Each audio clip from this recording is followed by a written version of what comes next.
You are trapped inside the boiling steel belly of an M2 Bradley fighting vehicle. The internal temperature has crested 115 degrees Fahrenheit. You are breathing a toxic recycled mixture of diesel exhaust, hydraulic fluid, and the stale sweat of the 6 infantrymen crammed into the troop compartment next to you. You have been awake for 72 consecutive hours. It is exactly 2 in the morning, and the pitch-black Mojave Desert outside your armored ramp is utterly silent. Suddenly, a massive concussive shockwave rattles the 80,000-pound vehicle.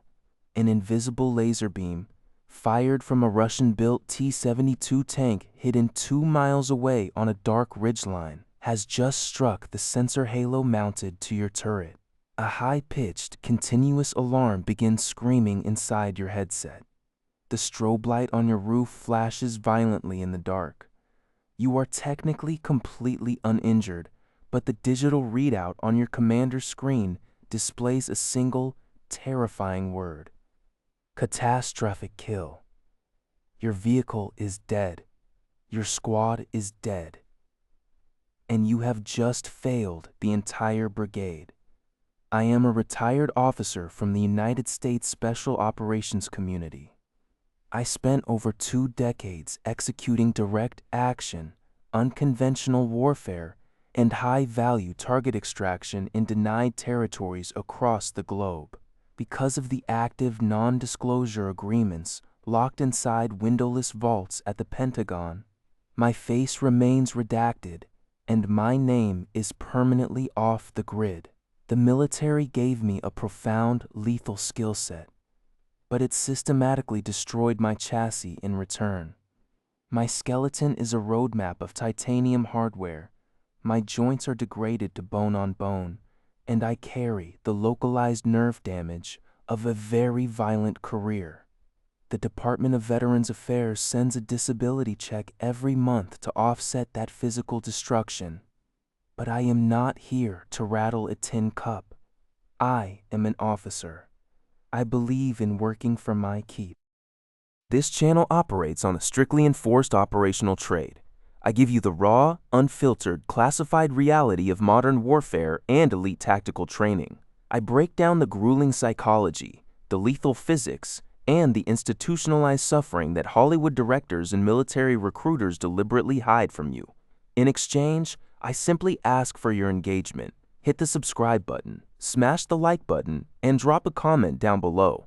That engagement feeds the algorithm. It keeps this channel airborne, and it allows me to stay fiercely independent while delivering this intelligence directly to you. If you respect that trade, then lock and load. We have a massive, mechanized, mathematically crushing movement ahead of us today. Today, we are zooming out from the individual operator. We are leaving the claustrophobic nightmare of the Special Forces obstacle courses, and we are looking at the macro-level mathematics of conventional warfare. We are going to analyze how the United States military tests an entire brigade combat team, 5,000 soldiers, hundreds of main battle tanks, and thousands of support vehicles in a single, continuous, highly lethal simulation. We are traveling to the absolute middle of nowhere, the Mojave Desert, Fort Irwin, California. We are going inside the National Training Center, known to anyone who has ever survived it simply as the box. To understand the sheer magnitude of the box, you have to understand the geopolitical trauma that birthed it. After the Vietnam War, the United States Army was fractured. They realized that their casualty rates in the first few battles of any new conflict were unacceptably high. The military analyzed the data and discovered a brutal statistical truth. If a soldier survives their first 10 days in combat, their chances of surviving the entire war increase exponentially. The Army realized they needed a place where units could experience their first 10 days of combat and make all their fatal, catastrophic mistakes without actually filling American body bags. They needed a training area so massive, so miserable, and so relentlessly unforgiving that it would perfectly replicate the chaos of a mechanized invasion. They carved out 1,000 square miles of the Mojave Desert, an area roughly the size of the state of Rhode Island. When a brigade combat team deploys to the NTC, they are not going camping. They are stepping into a massive, heavily instrumented 14-day war. The primary weapon system used to conduct this war is the Miles gear, the multiple integrated laser engagement system. Every single soldier, every M1 Abrams tank, every Humvee, and every Apache helicopter is covered in highly sensitive laser receivers and GPS tracking nodes. When a soldier fires their M4 rifle, a blank round detonates, providing the realistic sound and recoil, but a specialized laser emitter on the barrel fires an invisible beam of light.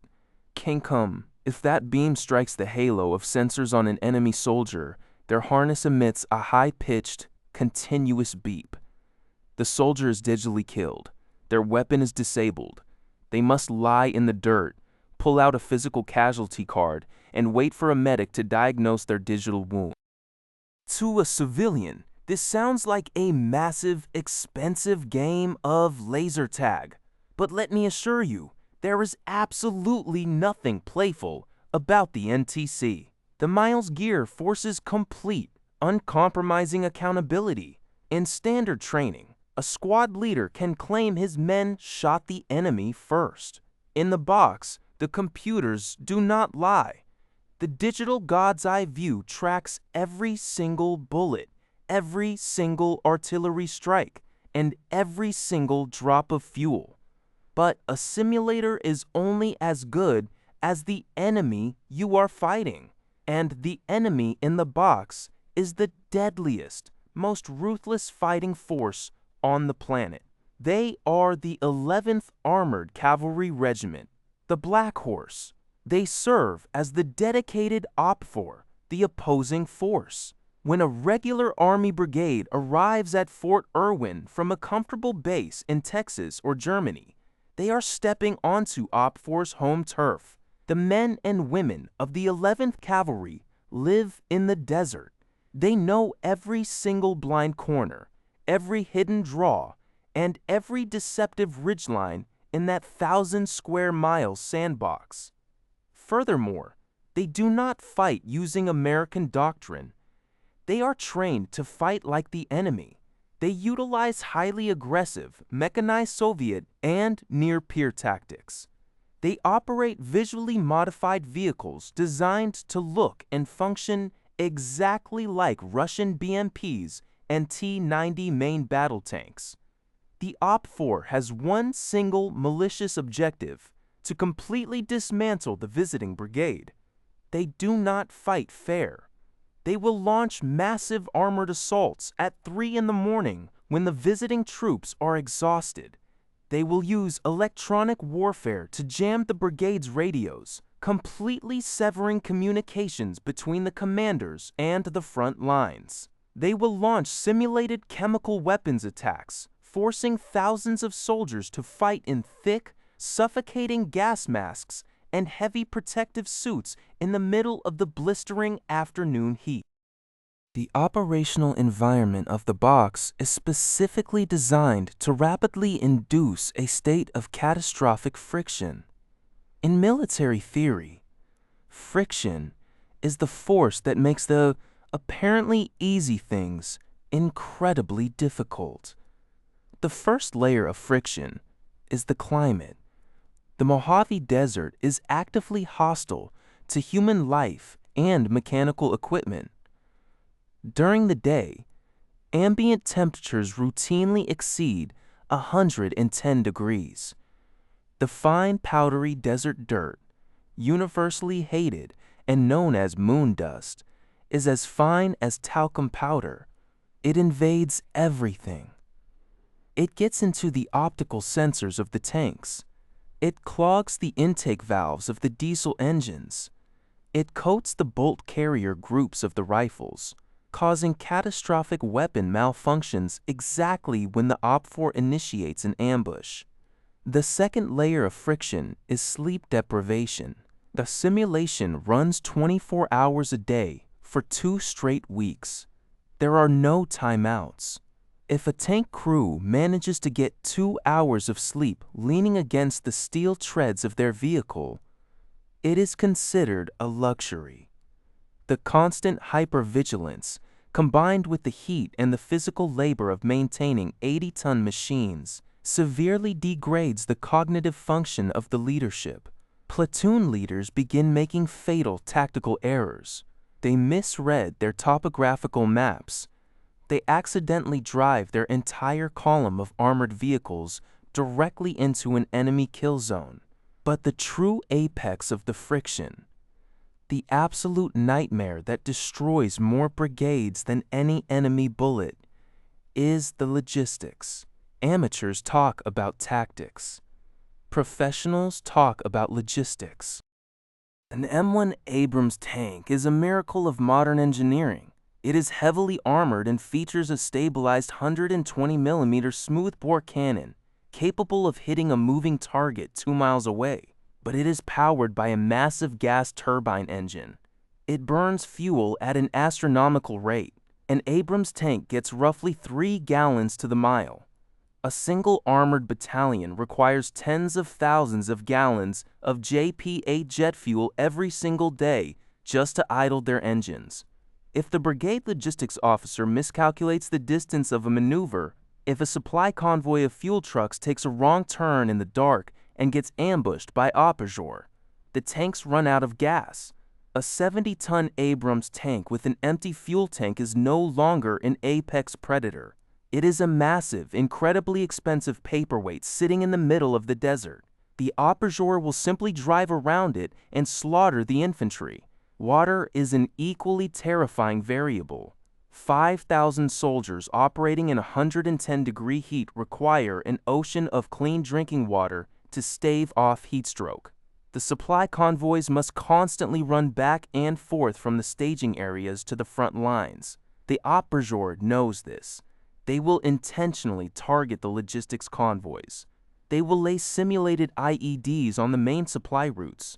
They will digitally destroy the water trucks. When a platoon runs out of water in the box, the simulation becomes very real, very fast. The safety officers, known as observer controller trainers, or OCTs, must step in and physically pause the war in that sector to prevent actual deaths from heat casualties. It is a profound, humiliating tactical defeat.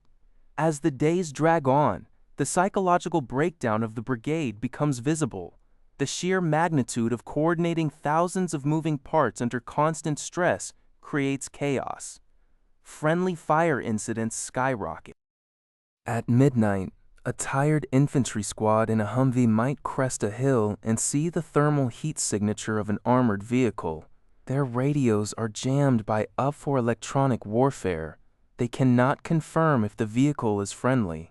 The squad leader, operating on 4 hours of sleep over the past 3 days, panics. He authorizes the gunner to fire the simulated TEL missile. The laser strikes the target. The vehicle's strobe light flashes. The OCT drives up in a white truck, looks at the digital readout, and calmly informs the squad leader that he just digitally vaporized his own battalion commander's vehicle. This leads to the most critical, agonizing, and necessary component of the National Training Center, the after-action review. The AAR. When a major battle concludes, the OCTs gather the leadership, from the brigade general down to the squad leaders, in a large tent in the middle of the desert. They pull up massive digital maps projected on the screens. Because every single soldier and vehicle is tracked by GPS, the computers have recorded the entire battle perfectly. The AAR is a ruthless, completely objective autopsy of failure. There is no room for ego. There is no room for excuses. The commander might stand up and confidently claim that his flank was secure, and that OPFOR cheated by appearing out of thin air. The OCT will press a button on the laptop. The digital replay will show exactly what happened. It will show the commander's flank security element falling asleep on their watch. It will show the OPFOR tanks completely bypassing the sensors, driving through a supposedly impassable ravine, and shooting the commander's tanks in the rear armor. It is devastating to watch a highly decorated de Wincel, the Great Werb, the AV strike. Tactical plan was completely dismantled by a 22-year-old OPFOR lieutenant. That AAR strips away the rank and focuses entirely on the brutal physics of the failure. Why did the communication break down? Why did the fuel trucks arrive 2 hours late? Why did the infantry fail to clear the anti-tank ditch?